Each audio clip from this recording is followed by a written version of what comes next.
এখন যাচ্ছে central প্যাথোলজিতে USG করাতে।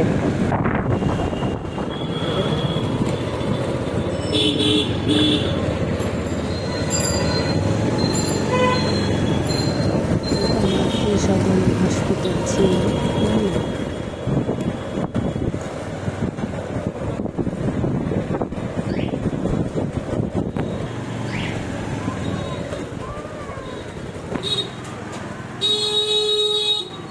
চলে এসেছি সেন্ট্রাল প্যাথোলজিতে। আর ভেতরে ঢুকি, দেখি কি বলে। রিসেপশন থেকে বললো বসতে হবে, অনেক ভিড় রয়েছে। বসে আছি, অপেক্ষা করছি, দেখি আমার নাম কখন ডাকে। ইউএসজি হয়ে গেছে আমার, এবার থানার পাশে নানপুরি খেতে যাচ্ছি। হ্যাঁ,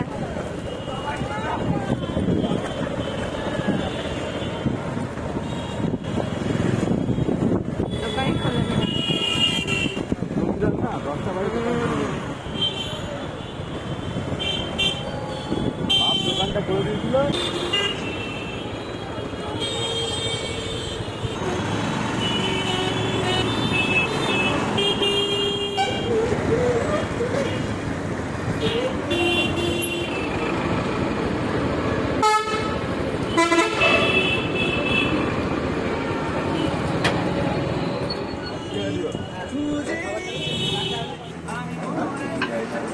রোগী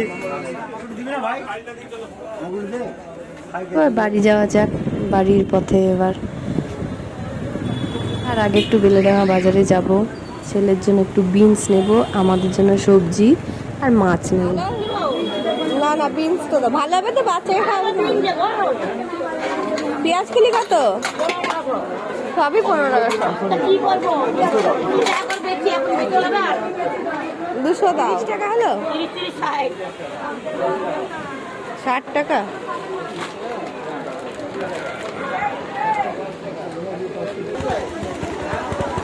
তাহলে তুমি গাড়ি নিয়ে একটু যাই, দেখতে দেখতে কি নেওয়া যায়। আর এটা পালং শাক শীষ আছে, দেখো কত করে পালং শাক?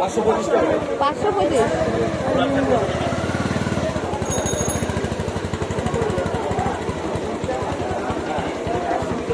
এ দেখো বেতের শাক উঠেছে। কত করে আটি? 12 টাকা।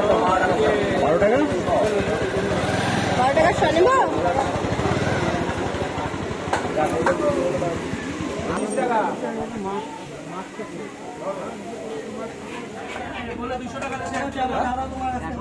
মাছের মাথাও দেবা নাকি? না না, মাথা দিচ্ছে না। ডিম দেবা, ডিম।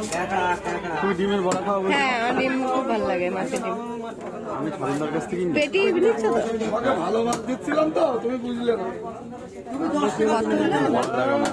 140 টাকা 500 মাছ। মাছের ডিম কিনে নেব।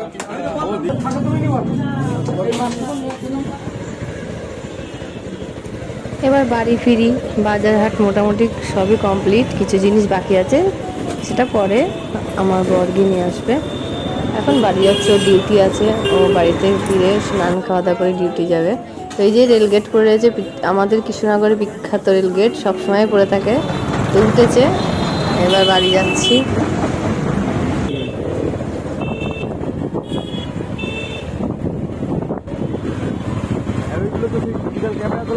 ওই হলো শুনুকে খাওয়ানো দাওয়ানো, এটা ফ্ল্যাটই হচ্ছে, আমি বলছি।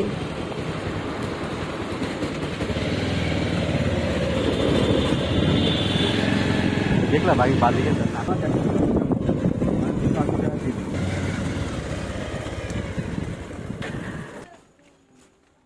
তো বাড়িতে ঢুকলাম, ছেলেকে খাইয়ে গেছিলাম সকালে, দিয়ে এখন ছেলেকে স্নান করালাম ওর বাবা আর আমি মিলে। ওর বাবা ধরে রয়েছে, তো আমি, ওর বাবা স্নান হয়ে গেছে, ওর বাবা ধরে রয়েছে, এবার আমি স্নান করবো, এই পটিগুলো ধুয়ে আমার ছেলের, দিয়ে আমার ছেলেকে খাওয়াবো, দিয়ে আমিও খাবো, ওর বাবা ডিউটি বেরোবে। স্নান হয়ে গেছে, তো একটু ফ্রেশ হয়ে নিচ্ছি, কারণ ওর বাবা ডিউটি যাবে, ওকে ধরে রয়েছে, তাড়াহুড়ো করছে, আমি ফ্রেশ হয়ে নিই।